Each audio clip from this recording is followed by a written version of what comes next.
Welcome to Last Call with Jamion Christian.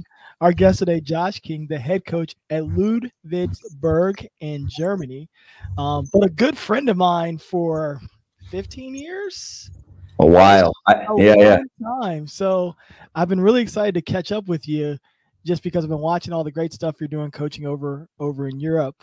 And I think your journey and how you got there would be great for our listeners to have. So welcome to the show. Jamion, I appreciate it. I'm excited to see where this conversation goes. Well, it can go in so many different directions. Obviously, you guys got a few games left in the season, trying to finish up here. About 6 games left in the season. Just talk a little bit about the season that you've had so far and what you've been learning about your team. Yeah, Jamion, it's crunch time here. Depending on who you asked, is the season going well or bad? I don't know. It depends who you ask. I would say, I took over for a guy who was really a really well-known coach in Europe and well-known coach in Germany, John Patrick, who had a lot of success here. Got lucky, got the job last summer. And since then, it's kind of been hitting the ground running. Had to sign a whole new team. Some local guys from your area, the DC area, as one guy on our team. But got off to a hot start. We played in 2 competitions. We play in the top league in Germany, the BBL, and we also were playing Champions League. So we started off 9-1 to start the season. So thought I was a really good coach. And then the injury bug hit us, and we lost some games, not just because of the injury bug, and the season ever since then has kind of been up and down and a little inconsistent. But as you know, that's coaching, man, trying to figure the thing out on the fly. And we've had some high notes and some low notes. And right now we're trying to finish the season strong. Got a chance to make the playoffs here. We're in 6th position. So let's see how it goes these last couple of games. I love it. One of the things that I've always loved about you is your personality is like always high energy, into it, loving basketball. What are some things that you do with your team as you're kind of riding up those highs and lows? As you mentioned, you got a pretty young team. What are some things you try to do to keep your team, from riding those highs and lows and trying to stay consistent? Yeah, keeping them loose. A lot of times, there's pressure. There's always pressure to win, even in college, but even more so over here. I'm trying not to let our guys feel that type of pressure game to game. For example, we're on a 2-game losing streak right now. We opened up our warm up today was 6-on-6, no dribble playing 6-on-6. Had the guys out there running around like a summertime camp drill. But just keeping it simple a lot of times, encouraging the guys. Again, the goal is to always win, and there's always pressure there. But I just try to keep it simple with the guys and as relaxed but as intense as possible. Yeah, I think that's always the key, right? I mean, especially when you work with some of the most elite players in the world, and that's what you're doing. You're getting a chance to work with, some of the best players in the world, and finding a way to help them be at their very best and not be too stressed about what's ahead of them is always kind of a trick, Talk a little bit. I mean, you've had such an amazing journey. I mean, first of all, our journey starts with me trying to recruit you out of high school, and you basically stiff arming me, but with good reason, because you were a great player, and you're one of those guys where I picked up the phone to call you after watching you play, and I was like, this guy is a great player, good edge, good chip, good ability to shoot the ball. There's no doubts why you've become a great coach. So our journey goes so far back. Just talk a little bit about, transition as a player into a coach and walk us through your journey all the way up to where you are now. Yeah. Well, I think it was Emery and Henry, right? Yeah. Good player. Yeah. You would have been good. I would have been a really good player there. Probably. I wasn't a very good Conference USA player. Let's put it that way. But that's been 20 years ago almost. I played college basketball at East Carolina for 2 years, then went to a Division II school down in Florida, Eckerd College, and had a really great time, great experience there. That's where I kind of really got the passion and the decision to kind of coach basketball. I wanted to stay involved in the game, and the best way to do it for me was not being a great player, was coaching, and I got right into it. Let's hold right there. Let's go through that. I think this is a really important transition. You talk about your time in East Carolina. You talk about going to Eckerd, and basically finding the love back. What was it that East Carolina and then the Eckerd that allowed you to appreciate what you had at Eckerd? Oh, it's simple. It's playing. It's playing. I'll be honest with you. I probably shouldn't have been, but I was actually a scholarship player at East Carolina. And at the time, it wouldn't have mattered even if it was now, but at the time, that was when like Louisville and Marquette and DePaul, Memphis. I can't even remember. Charlotte was really good back then. So I wasn't good enough to play at that level. I was frustrated, played you're playing 6-7 minutes a game. And again, it was before the portal era, but I wanted to play. And went to Eckerd College, a place that played for a great coach by the name of Tom Ryan, who's now the athletic director there. And it was tough not playing because I just loved playing. And not that I don't think I was a bad teammate, but I didn't like sitting on the bench. And so once I went to Eckerd, and we went to the NCAA tournament twice and had a run to the Elite Eight one year, we lost on a half-court shot at the buzzer to go to the Elite Eight. Had a good team, and then I just loved basketball again. And ever since then, it hasn't stopped. And I knew I wanted to get into coaching. Graduated from Eckerd, and started working summer camps. Worked a summer camp at VCU when Anthony Grant was actually the coach there. They had a good program, and met a guy there who we both know, Del Harris. He got a coach. So I was going to go be a GA at High Point University. I meet a guy. This is how I meet a guy at VCU summer camp. He gets a job late summer, calls me and asks me if he wants me to be, or if I'd be his assistant. Sure. Moved to Poughkeepsie, New York, Vassar College. I was the equipment manager and the assistant basketball coach, and that's kind of where it took off from there. Yeah, Del's obviously influential both our lives. First, when I was finishing up college, I coached AAU for Team Richmond. He was coaching the 16s or 17s. I was coaching the 15s with a bunch of other people, Casey Johnson and guys like that helped us get the opportunity at Emory and Henry. So our paths have sort of intertwined a few times. So I remember you being at Vassar, and I remember you and Del together was like this whirlwind because you had this complete rebuild. And honestly, I just felt like, well, your personalities together, like you were going to get good players. I could just tell with how hungry you guys were to prove yourselves and, just your ability to connect.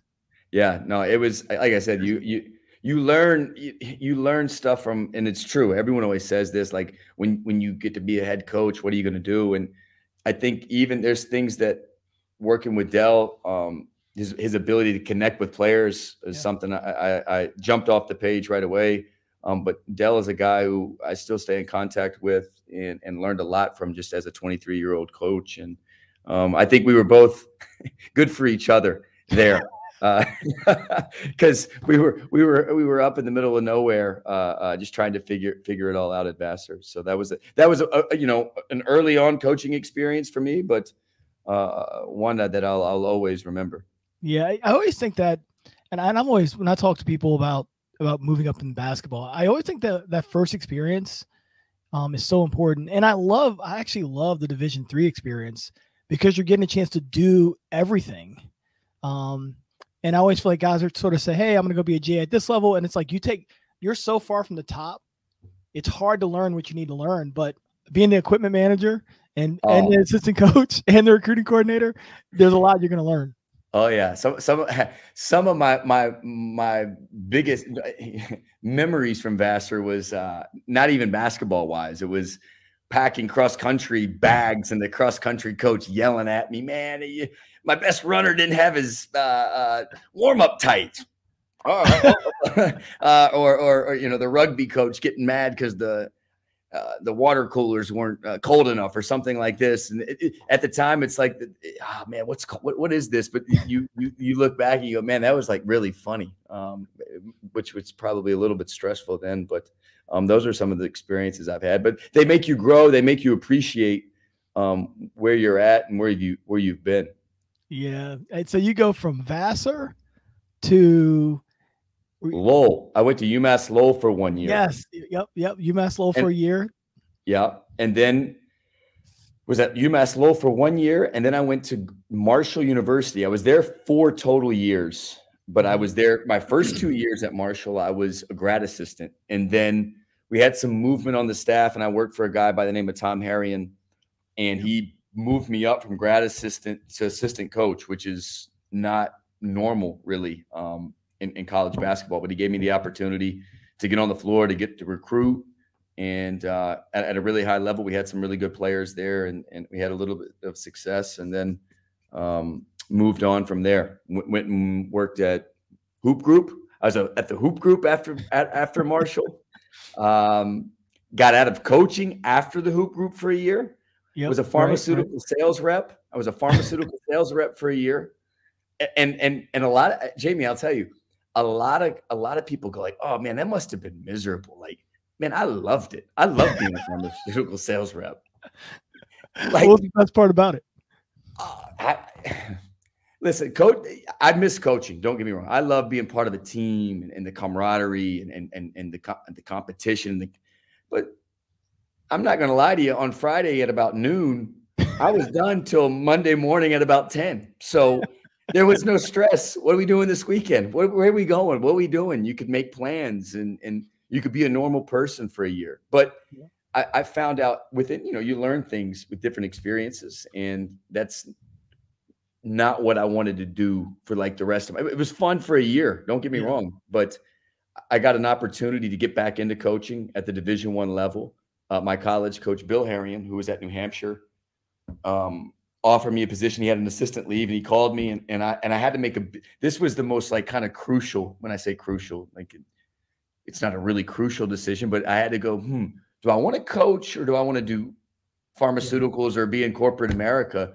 And I was like, man, if I don't take this coaching opportunity, I'm probably not going to get another one, because not many people are calling it the pharmaceutical sales rep to coach. So I got a great opportunity, and I got back into coaching, and that was about 7 years ago. Yeah. I remember when you were sort of going through that process with pharmaceutical sales, because we would text through, we basically text through the last X number of years.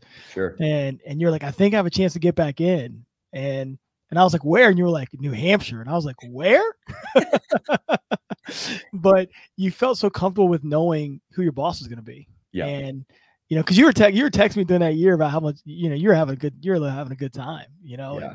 And, no, I think that's cool. Obviously I've been out for the year, so I definitely understand what that feels like is, you miss ball. You love ball. You love the competition. You love being in the gym every day. I mean, you love everything about it, but having a chance to take a deep breath and sort of view it differently. Because I think those days at Marshall, like the end there, was just really hectic. I mean, you had a lot of guys coming in and out, and there's a lot of stuff you had to do, to stay good. Well, you know what I mean?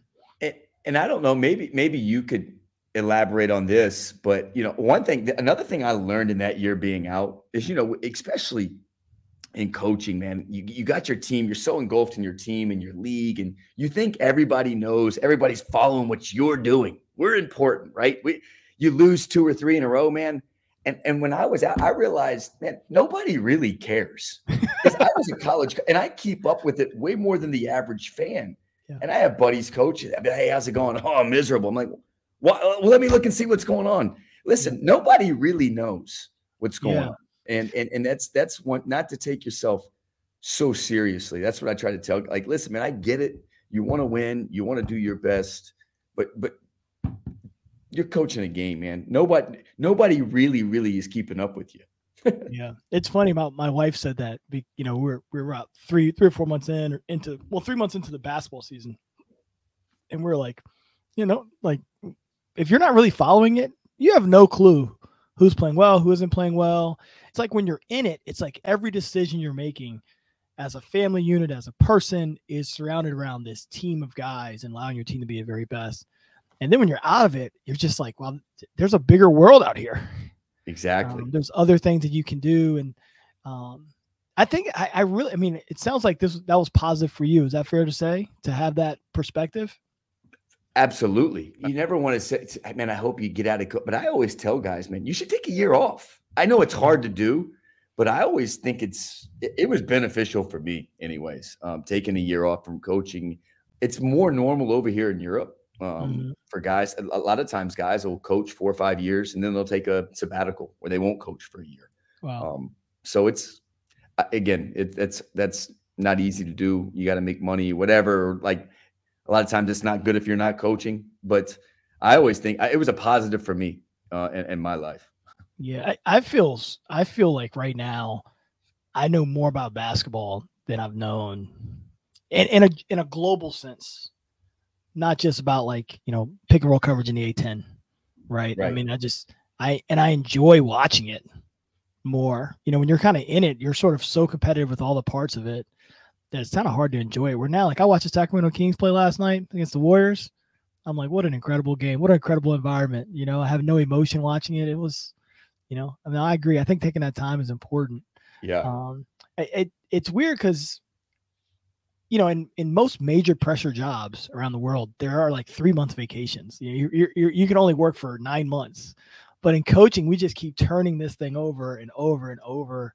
And it's just an interesting perspective to be out of it and be able to look at it differently. I think college coaching is the most demanding of the coaching that I know, whether it's in pros in Europe or pros in the NBA. I mean, don't get me wrong, everyone's got to work hard. There's different pressures that, like we talked about a little bit off air, where like, you know, what's the pros and cons. I think every level's got pros and cons to it. But I would say, if you asked me like which job is the most difficult when you throw everything together, I would say college coaching now, especially nowadays. It's freaking, it really is a 24/7, 365 if you're coaching college basketball. Yeah. We used to go, we'd go to the Final Four and we'd always be in the same group, sort of hanging out. And it was like, that was a real relaxing time for coaches. There was no recruiting there. Basically you would take those 2 weeks off. You would take the week of the Final Four and maybe the week before off, and then come back, do your postseason meetings. You have 2 or 3 weeks of workouts, and then you have graduation, kids go home and the last 5 years, it's been like, you go to the Final Four, you're stressed. You're like, can I even go? Should we be having visits? Should I be having meetings? It's like, you didn't want to leave your kids, because as soon as you leave your kids on campus, it's like pandemonium with people that are talking to them and connecting with them. So I agree. My brother always says this. He used to call me, at like 11 o'clock at night, and I'd be like, what are you doing? I'm like, well, I'm watching film, or I'm watching recruit film or something. And he'd say, oh, you working in college hours. Because he would basically get up at 6 a.m, work out, and he'd do all his film stuff in the morning and all that stuff. And when he'd get home, he'd be home. You turn it off. You could like, that's what I tell people. Like, don't get me wrong. There's in the pro life, there's maybe the travel's crazier, or the road swings are crazier or different, but like, you can actually turn your cell phone off. You can go home and like, hey man, if Johnny gets in trouble tonight, Johnny's getting released tomorrow. If you're coaching college and Johnny gets in trouble, you might be in trouble. You might get released. Yes.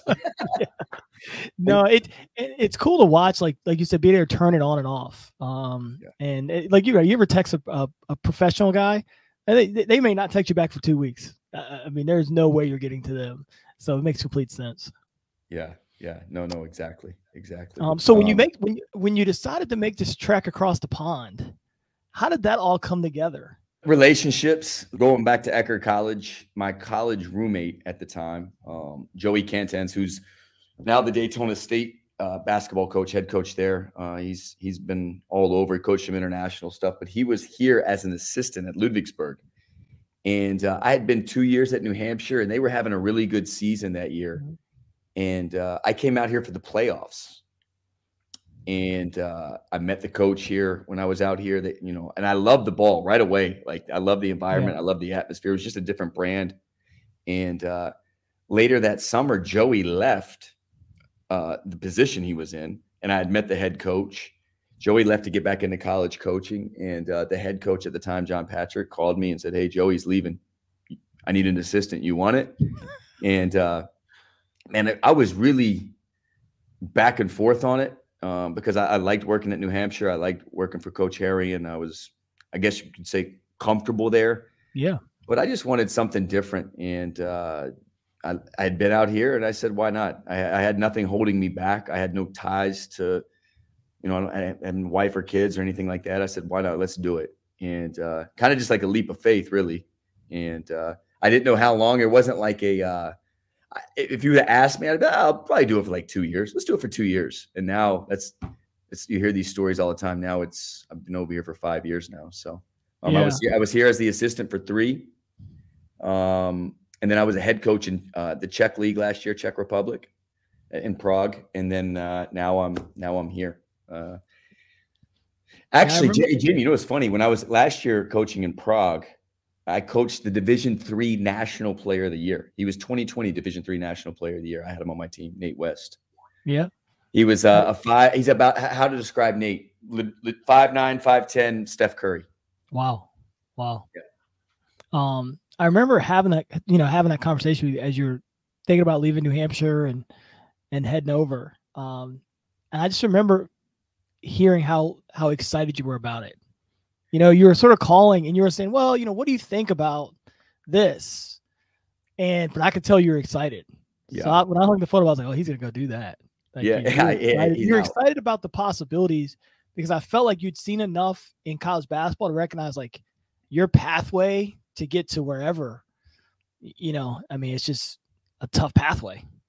Yeah. You know, and, you know, I think we all have to have goals and aspirations, but like, I look at things a little bit different. Like, I think if we're talking about just college, everybody wants to be a high major assistant or a high major head coach or like, I looked at it like, I just want to coach basketball. I don't care where it's at. And I had been over here and saw the level, and it's the best decision basketball wise I've ever made. And I'm lucky to be where I'm at now, and I know that. And but sometimes, you know, there's where we work out at, where our players work out. It's a health club, and it's Arnold Schwarzenegger. There's a quote on there by him. He's like, the worst thing I can be is the same thing as everybody else. And I just felt like I had to do something different. And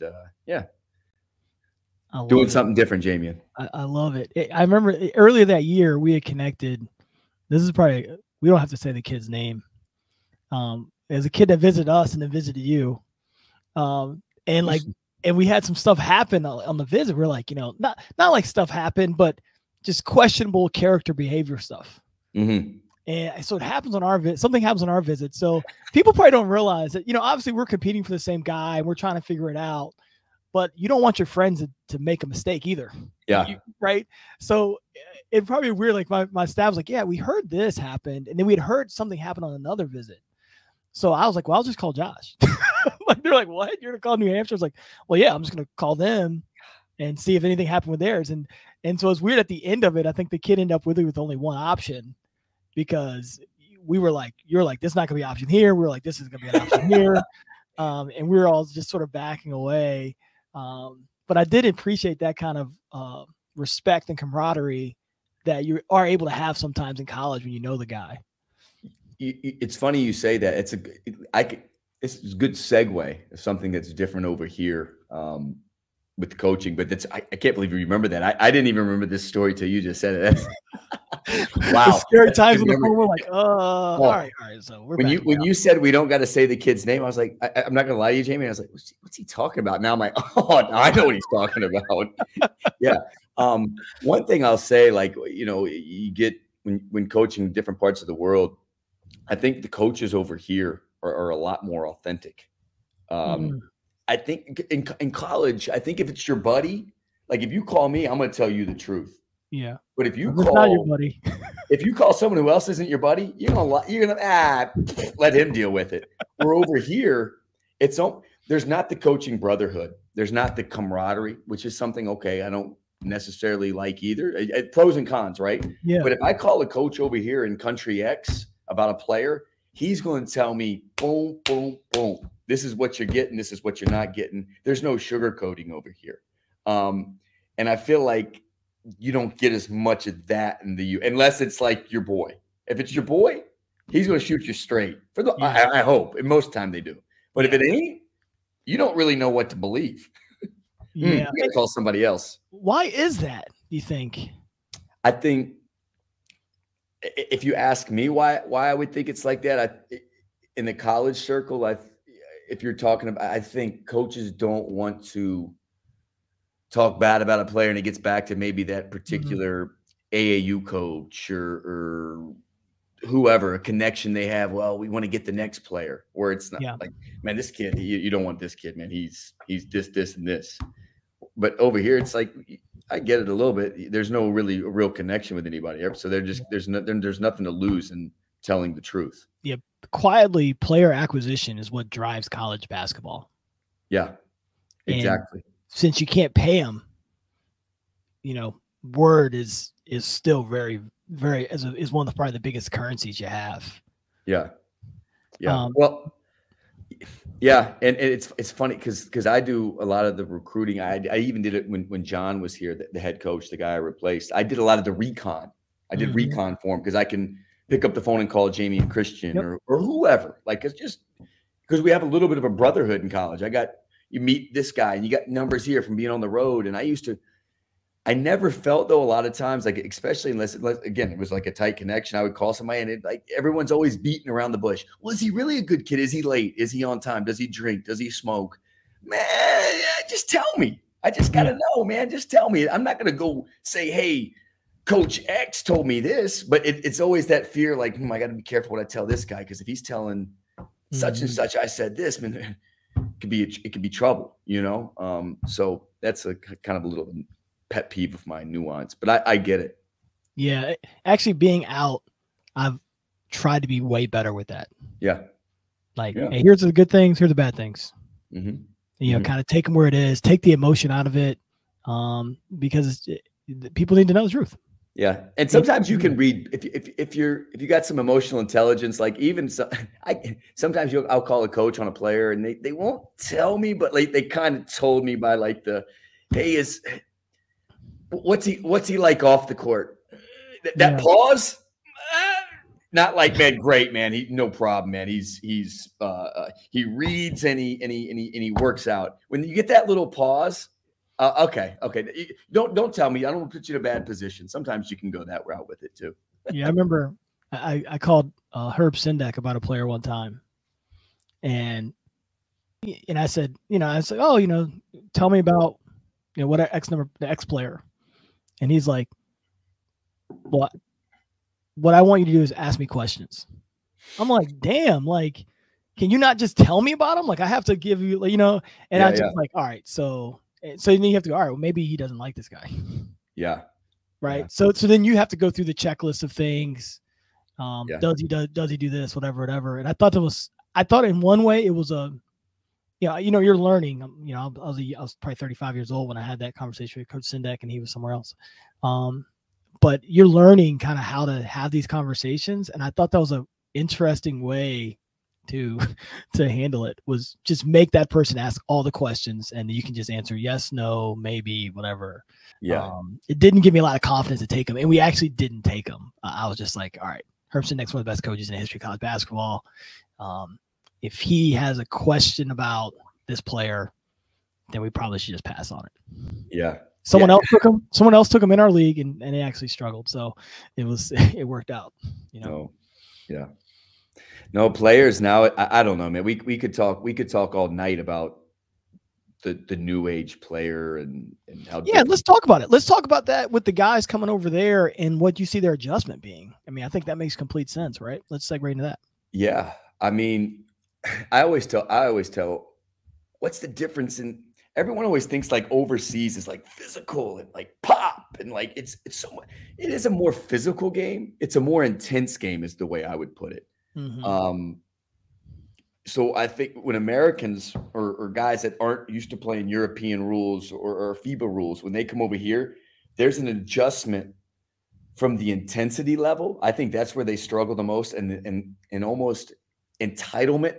Mm. And we can remind me what I mean by entitlement, but like the game is much more intense by possession now. And it's more of a team game. It's more of a team game. The European game is team. It's getting away a little bit more where it's more one-on-one isolation, but it's still, for the most part, team. Now, when a European player, for example, like a lot of times, like you hear it all the time, I'll use college. We'll just stick with the college level. Europeans are soft, or they're slow. Like, yeah, maybe a little bit, but they're used to playing 5-on-5 basketball. So they have to adjust when you go to the US. Athletes, ISO, Can you play one-on-one? And that's now there's the adjustment right there. So I always say it's going to be an adjustment for an American player coming over to Europe and a European player going over. It's just two different styles of basketball. Which style is better? I mean, it depends on what you prefer. But I think a lot of times, especially college players, young rookies that have just played college coming right over here, depending on which level you go to in Europe, are going to struggle, especially for the first couple of months, because of how hard teams play over here on every possession. And we can elaborate into that, but you know, the entitlement thing, Jamion, these players coming from college, these guys they're spoiled at every level. Obviously the higher levels, like, you know, the level we're coaching at here, we got to look at, you know, high major players. Yep. But a lot of times a player from a lower level has a better chance to be successful over here because they're not entitled. They're not as entitled. They're not staying at the Ritz-Carlton and having 12 managers look after them. And, you know, when you come over here, when you travel on the road, you're in a single bed, staying in a what could be considered 5-star here, but it's a 2-star in the States. And there's traveling by bus. There's no charter planes. There's no what do you call that? I don't even know what you call it when you get food every day. No training table. Yeah. Neither of us ever had that in college, so yeah, we don't even know the name of it. Exactly. So my point is that's where, like, getting players from those high levels in college, sometimes they come over here and they go like, "Hey man, I played in the Big 12. Man, nobody cares that you played in the Big 12 over here. Rebound your own basketball, man. Or like get a partner and you guys shag balls together. You know what I mean? You know, old school, like, hey, I rebound for you, you rebound for me. Just a simple thing like that. And that's, you know, something that's really different. And it doesn't mean they're bad, a bad player or a bad dude. It just means like, hey, there's an adjustment here. And sometimes the entitlement can like seep in to guys over here. And if you get the wrong guy who doesn't want to put up with that, they'll cut you really quick. Yeah. You know, it's always interesting because I think one of the bigger things is going into an experience without a level of expectation and going into it more with a promise to yourself. You're just going to do whatever it takes to get it done. And that's what, anytime I've had, at one point I had a lot of guys go over, and that's would be my thing. Like, it's a job. Yeah. You got to go over there and do your job. Yeah. And to do your job, you've got to do X, Y, and Z. And I don't know why I feel like a lot of college guys struggle with that transition of it now being a job, you know, and recognizing that, like, you know, Josh King doesn't need you. Yeah. You know, like there's a world of players that Josh King can go and find. We'd love to have you. We'd love to see you do well. But I always feel like in college and in high school and AAU, the players get so used to having so much leverage. Coddled. It's coddled. And I don't know if we can put this on, but like, you know, not being held accountable almost a little bit. I think I get it now. I mean, it's tough, man. Coaches are in a tough spot, but I think it's trickled down to even the college level now where like the play, and don't get me wrong, it's starting to seep in over even in Europe where it like used to be like, it's still a coach has all the authority, but now it's, you know, the NBA is a player's game. Yeah, it is. It's ran by the players. I think college even more so. And I'm just being completely transparent from what I think. You know, don't get me wrong. If I'm making $4 or $5 million a year, I'm not. You don't want to piss too many people off because you want to keep making $4 or $5 million a year. Yeah, and you got X player, and okay, and you want to get the next one. Yeah, and but it's not helping the player at the long run. I don't think you're not helping the player by not telling him what he's doing wrong or what he needs to get better at.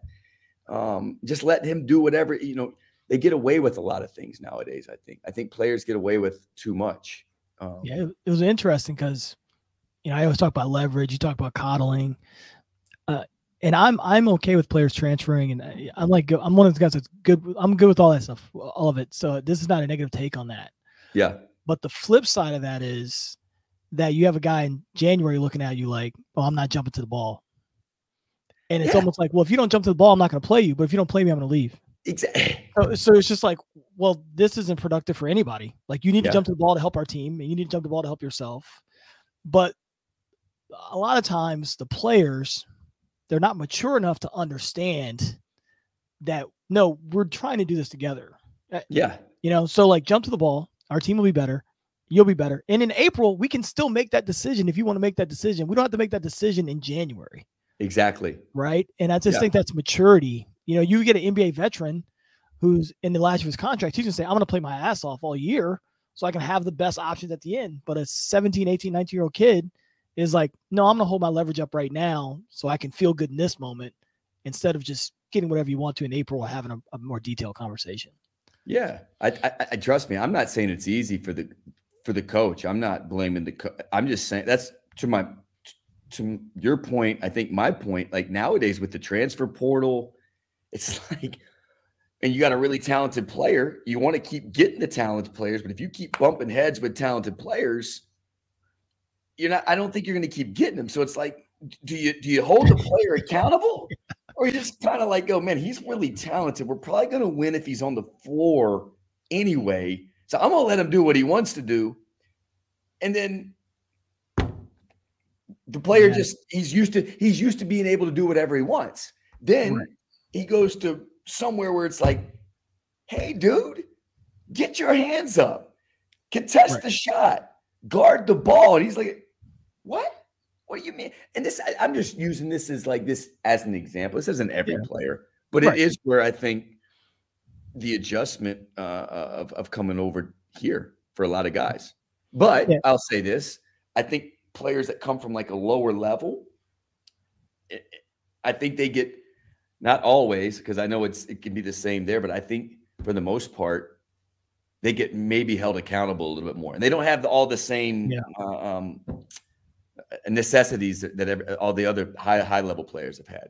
Yeah. You know, I'd always tell them, they'd come in and, you always have the conversation. Hey, I think I'm about doing X, Y, and Z. And you kind of go through that. I never had any emotion with it because it's part of what we deal with. And, and so you work with kids, you try to help them be the best they can. I don't really get emotional with it. But I would always say, well, these 5 things you're still going to have to do, right? Wherever you go, you're still going to have to do these things. That's not going to change. Maybe the temperament of the person coaching it to you, or maybe the rope I'm going to say rope, but the length I'm going to give you to make these mistakes might change, but you're still going to have to make these 4 or 5 changes. And if you don't make these 4 or 5 changes, you're going to have the same result there. Yeah. Right. Because it's really about trying to be the best. It's just an interesting time that we're in. It will all settle. It'll settle, right now it's a volatile market. It will settle somewhere. But I do feel like looking back and being out this year, I was like, I'm just going to hold people extremely accountable, and whatever happens.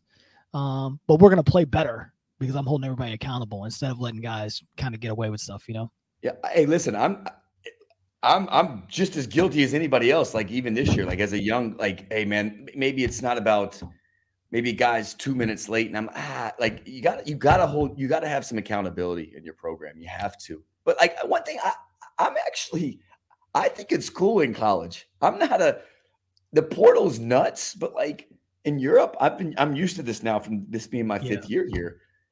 Like when I got this job, we had to sign 11 guys. So, and next year we'll probably bring 1 or 2 guys back. So it's the same. Yeah. How does that work? Like a European feel.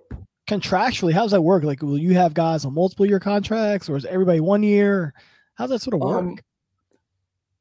Well, basically I don't want to say we're a high budget club, but our club is a stepping stone for a lot of players, So if they come to our club and do what they're supposed to do, and we win games and they put up good numbers and we have success, I'm not going to be able to pay them. Our club can't pay them to keep them here. So then it's business. It comes down to they get a better job, and we got to find the next Thomas Walkup or Jalen Smith or Royce O'Neal played here, who you probably know, and Elon Martin, and Butler, and Nick Babb. These guys go on and play EuroLeague places and in the NBA. And no, but my point is like you can't keep them because they just kind of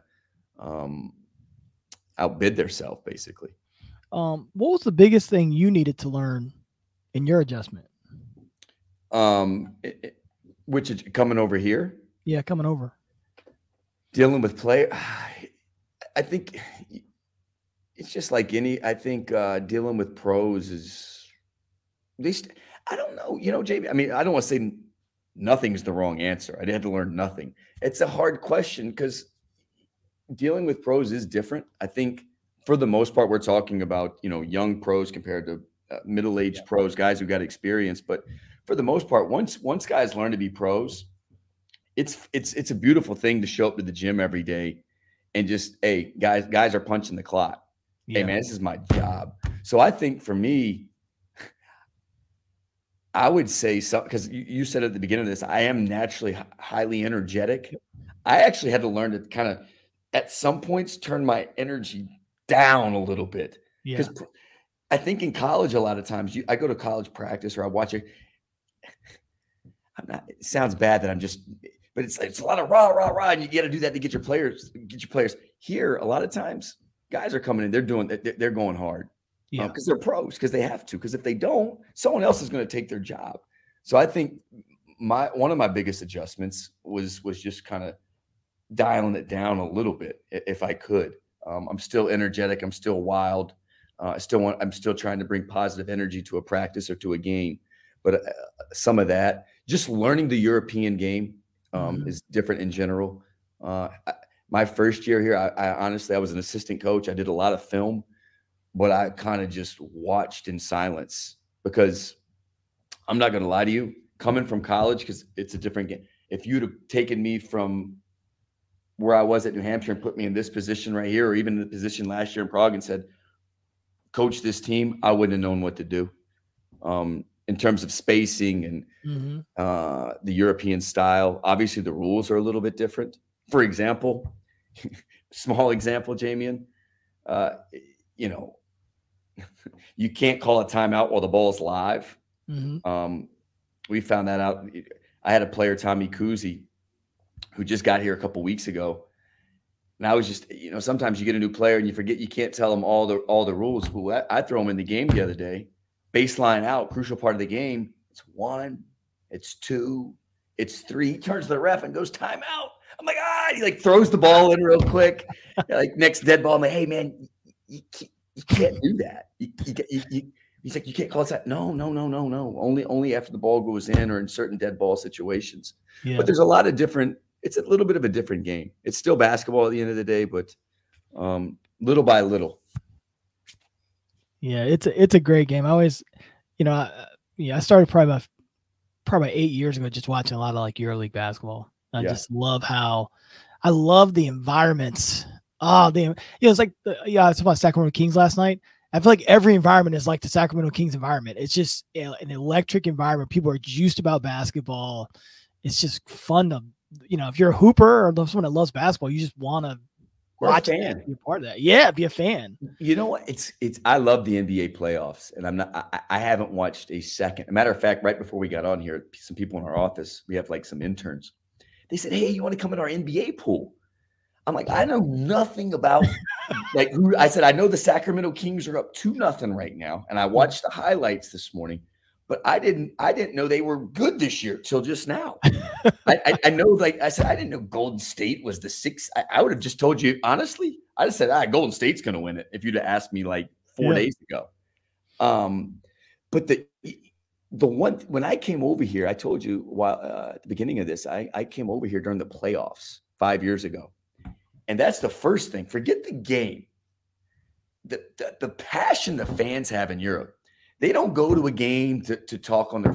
Hey, they're singing, they're clapping, they're banging drums, they're getting drunk and whatever. This is like a mini war. That's the first thing I even noticed when I came here, and why I fell in love with it right away. I was like, man, this is awesome.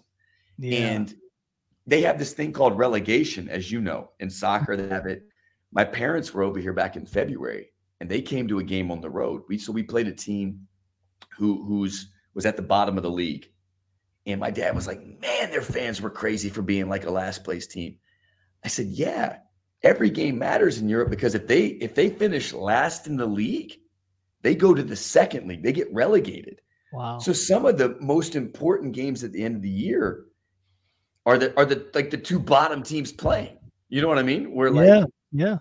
It makes every game important. Where like in NBA, you have like teams that just tank all year long, 2 years in a row, 3 years in a row, just to try to live on draft picks. Yeah. Which is not really enjoyable to watch or be a part of, but it really does a number on your fan base. Yeah. You know, like winning isn't important until it is important. And I think, for example, I compare like the NBA to here, like you got so many games in the NBA. I get it. And you're playing 82 games, and it's almost like, but here it's every game matters. There's not as many games. So like where the NBA, they're averaging probably 3 to 4 games a week for, 30 something weeks or whatever it is. Here teams are playing 2 games a week, 1 game a week. Like I just told you, and you're within your country, if you're only playing in one competition, you're playing 1 game a week. So you play on Saturday, you get Sunday off, and you're practicing all week. You don't think the dudes on the floor on Saturday are just going to tear each other's heads off when that's their one time a week to play? Yeah. It's Fun to watch. Luka Doncic said this thing that got a lot of steam about it. It was easier to score in the NBA than it was in Europe. And the way you phrase it, obviously I didn't know this when you said the quote. The way you phrase it makes a lot of sense with the way the rules are different. But with the rules are different, it makes it maybe easier to defend in some ways. But then like people don't understand, like 1 game less a week is like, if you're playing 2 games a week and sometimes 1 game a week, your body and how you can move, and it is a huge difference. Sure. Than 3 games in a week. 3 games a week with travel in between, or both sometimes. Yeah. No, these guys, that's what I'm saying. The NBA, it's so hard for these. I mean, people want to, it's hard. These guys don't even know what city they're in half the time, and it's huge marketing, and they're probably going to make more games, not less games. Right. But yeah, no, it's much, obviously there's no 3 seconds. That's the biggest thing. Yeah. You can load up in Europe, you can load up and you can sit in the paint. Like Real Madrid has big, Tavares, he's 7'4", and he's like a goalie, and he can move a little bit, but like in the NBA, that 3 seconds it makes a huge difference. And obviously the guys are just so fast and good. And that's why I love watching. We had a lot of success early in my career. I was watching so much EuroLeague basketball, and kind of taking concepts from them, because so much of it is like how you manipulate the big in the middle. How can you get them out of there so you can get to the front of the rim, and all these different things. And it means you have to pass more. You have to rotate the ball more and more, rotate it differently and cut differently. A lot of times you get caught watching a lot of NBA, and that just there's no comparison to that in college. No. It just, because the defense of 3 seconds is a major, like, people don't understand, like, that's a major thing. Sure. I mean, that's why in college, like Villanova's like, oh, the standard, because you have to play off 2 feet. Well, you have to play off 2 feet in college because there's someone in the lane. Yeah. In the NBA, you can play off 1. Yeah. Because that guy's got to come all the way across the lane. If you just get off takeoff before he gets there, you're on Sports Center. And so I don't think the average fan understands how big a rule change that defensive 3 seconds really is. Yeah, no, that's everything. And it's made so the NBA wants points. Like that's what it is. That's why they put that rule in place. So like Rudy Gobert would be so valuable if there was no defensive 3 seconds. He would just stand block to block and never have to guard the pick and roll. If there was no defensive 3 seconds, to me, I don't mean there'd be a lot of guys that would struggle playing in the NBA. There's a lot of NBA players that would struggle playing at a high level in Europe because when they come off, I'll tell you an example. Yeah. This is the first time in 2019, I watched the USA team. In the World Championships in China, they had Kemba Walker, Donovan Mitchell, talking best players in the world. They were coming off of pick and rolls though, thinking, and I see this too. When we signed a couple guys from the G League this year. but there's drop coverage, the drop in the NBA. In Europe, most of the time that big though is high. So Kemba was coming off ball screens. Well, during the corner, he was running into the boom, running in, and like that's a big difference. Just the ball screen coverages, from Europe to the NBA. It's something like when you asked like what I had to learn, everything about how the European games played compared. It requires you have to do different things. Yes. Than what an NBA guard might be used to doing. Yeah. Well, good. I always appreciate it. I mean, I'm so glad you're able to jump on here with us. I'm just a big fan of you. So always supporting you from a distance and really proud of you. We have this thing we do here on Last Call. And it's the end of the night. We've actually probably been there together before, but you can't include me in this. It's the end of the night. It's the end of the night. Yeah. The bell is rung. The bartender says last call. On your left side, you have someone who's retired. On your right side, you have someone who's still working. No family. What two people are beside you at the end of a night? Everything. This is a non-political podcast. I think Elon Musk is the most fascinating person in the world. I think he's. I know he's very political, but like I just think this guy is a genius. He's a genius. This guy's a freaking genius. So I would love to pick Elon Musk's brain, and then retired. Oof. Movie actors are never like retired. Man, who? But you could go with the actor. We haven't had someone go the actor yet. We could go with that. If you got one you like. An actor? Man, a guy that I always just think is interesting every time this is going to be out and left. Morgan Freeman. Oh man. Why Morgan Freeman? Man, because I watch videos all the time. I watch videos on YouTube and like inspirational and people. Morgan Freeman's old. I like old. So Elon's kind of like 50, I think. Yeah. But he's Morgan Freeman, I think, is probably 80, 85. Yeah. And he's been around the block. And I just like listening to him. I think he's got a lot of like wisdom. And I think you could just pick his brain about anything. That combo between Elon Musk and Morgan Freeman would be that's pretty good, right? That's a good one. I like that. I mean, that conversation. I want to go like president is like easy, or like a singer, like Morgan Freeman and Elon Musk. I would actually like to do. This is what I would do. I don't know if you can see my camera.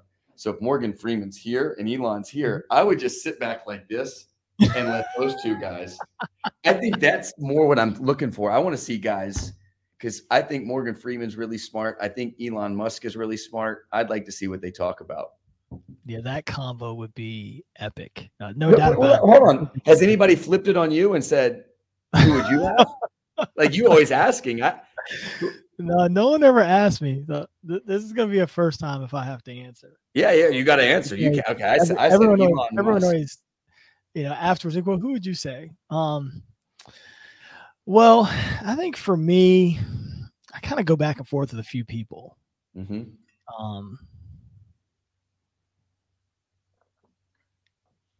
I think Dennis Rodman is fascinating. Dennis Rodman. Okay. I think a night sitting beside Dennis Rodman and listen to his stories, and you're going to have a great time. Yeah. Like, we're going to have a great time. This night's probably going to go past last call if you're hanging out with Dennis Rodman. I just think his story is fascinating. I love people who aren't afraid to be who they are. Yeah. A matter of fact, now that, sorry, I gotta trade out Morgan Freeman probably. Okay, who we trading in? I can't even. Charles Barkley. That's what I mean. Like, these guys are fascinating. Sorry, Charles or I would actually Elon. One of them's got to go. Charles like, to be honest, if you this is no lie. If you told me right now, I can't believe it. One guy that I could just freaking hang with for like the day Charles Barkley, to me, I think in his own witty banner, I think he's really a smart guy. I think a lot of people say I don't think Charles Barkley's dumb at all. I think sometimes he says whatever he wants. I think he says a lot of times what most people want to say, and he's not afraid to say it. Yeah. And I just think Charles, I love genuine dudes. He just seemed genuine to me. Yeah. As a matter of fact, you could just say the whole set from I'll watch an NBA game and just watch the halftime. We got to get to the halftime show. There's so many times I just wait. It'll be a blowout. I still want to watch to the end. Like I want to get to the end, or I watch the end the next day. Like the NBA on TNT, the post game is the best. So you made me. So you got your one guy. Okay. All right. So Dennis is obviously retired. God, I have a few people that I kind of go through my mind. Give me one, because as soon as we get off here, I'm gonna be like, man, forget Morgan, forget Elon. I got Charles. Charles is over both of those. So I have like President Obama, President Trump. Right. I know that, and that's so wild, right? But it's like I just know Obama's just. I feel like his stories and the things he's gonna be able to share are gonna be just so unique. Like Trump, kind of like your Elon Musk. I'm like, what is this guy thinking? Yeah. Like I just want to know what he's like. I'm just not good, bad, or indifferent. Just like I want to know, like, why do you think? Because he's a good one, right? There's no doubt that like Elon Musk or Trump, like what they're thinking about is probably just deeper than what my level of understanding is right now. So it's like, well, what were you thinking when you did this? Yeah. Yeah. And it might be like 3 layers deep. No, maybe it might not. It might be like, oh, well, I was just thinking this. But it might be like 3 layers deep. You're like, oh, wow. Like I didn't see the world that way. And I didn't look at it as a chess move. Yeah. Right. So I kind of throw those guys out there. That's, maybe you could have Trump and you could have a Rodman, and then Rodman could bring his buddy. What's the guy's name? Kim Jong, and then you could just. Well, the problem is Trump and Rodman. If someone there's probably been one of me between Trump and Rodman before. Oh, no doubt. Somewhere out there, because I'm sure they kind of hung in the same circles before.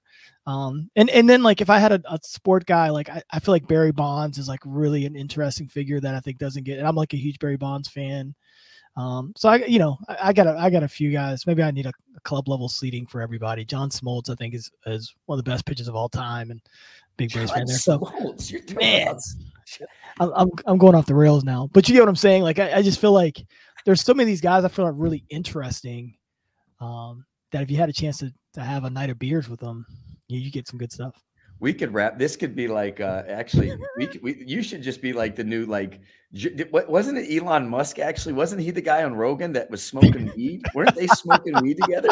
Me and you, I feel like Jamion. You could maybe we don't smoke. Maybe we just pop a gummy and we just freaking talk all night long. I feel like that could happen. So yeah. Well, Josh, man, I appreciate you, man. You're always the best. I'm so proud of you.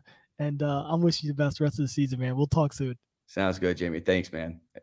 Thank you for joining us on The Last Call, powered by Speakeasy, where careers grow through relationships and relationships grow through Speakeasy. We hope you enjoyed it, and we look forward to connecting with you soon.